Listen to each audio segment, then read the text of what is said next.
Okay, so now we're going to do an SAS proof. Can someone tell me what SAS stands for? Side angle. Very good. And it doesn't stand for SAS, although you're going to have a lot of SAS after you learn how to do these. Okay, so for side angle side proofs, we're looking for a side, an angle, and a side. The angle must be between the sides. So it looks something like this.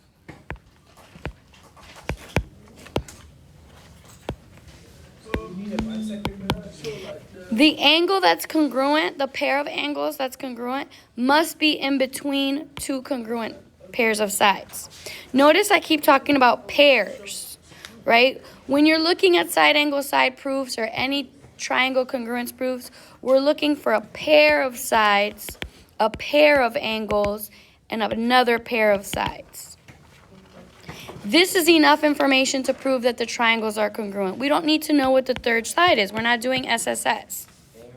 We talked about yesterday that if the angle across is congruent, then automatically that side has to be congruent.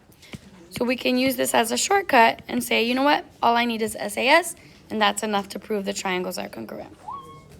So let's do a proof. We're going to look at the following diagram that you can copy. We have J, N, L, M.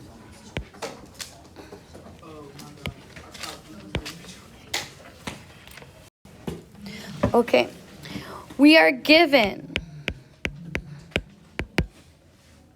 that JM is congruent to LN and that angle JMN is congruent to angle LNM. Okay, that's our given information, and we need to prove that the triangles are congruent.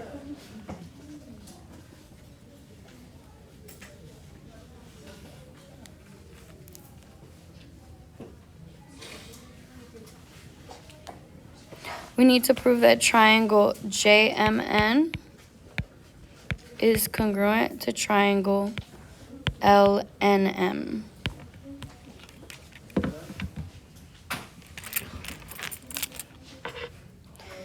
Now, here's some good tips to have forethought. If you see that your given information is giving you information about an angle, you already know that you're not going to be using SSS. Because SSS is 3 pairs of sides. Here, we're being given information about an angle.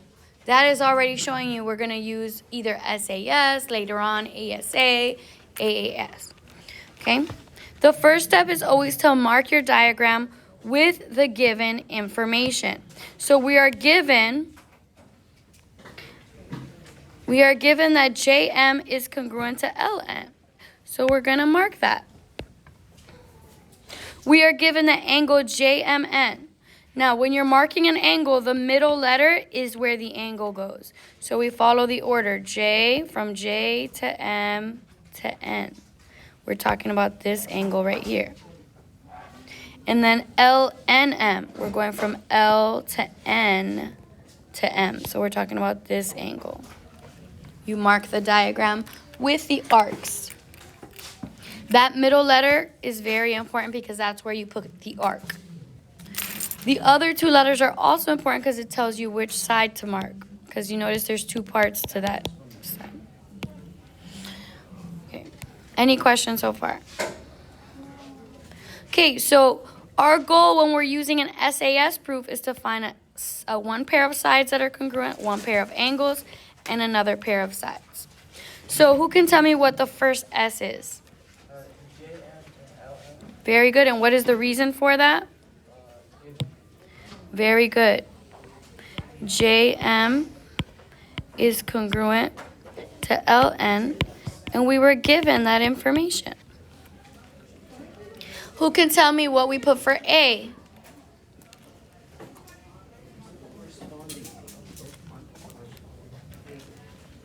Zachary.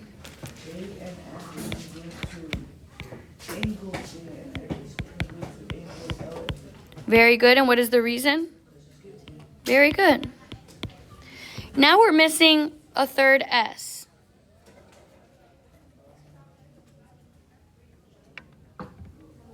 Who can think of which S we should use? MLJM.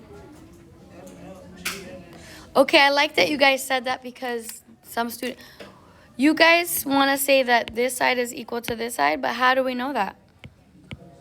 Because they're What's the reason?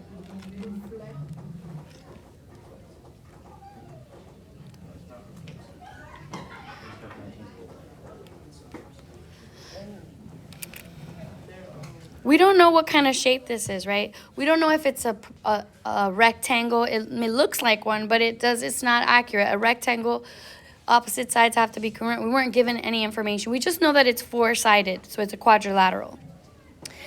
There's no reason why these two are equal. We don't have enough information to show why they're equal. So we should actually work with this side. Who can tell me why it's easier to prove that this side is equal? Why is it reflexive? because it's just It's shared. Both triangles, if we picture these separately, this is one triangle and this is another triangle. They're sharing this side right here. That's where we can use reflexive and mark the diagram. That's enough information to say, yep, MN has to be congruent to MN. That's our second pair of sides. So we can say MN is congruent to itself. And what is the reason, class? Reflexive.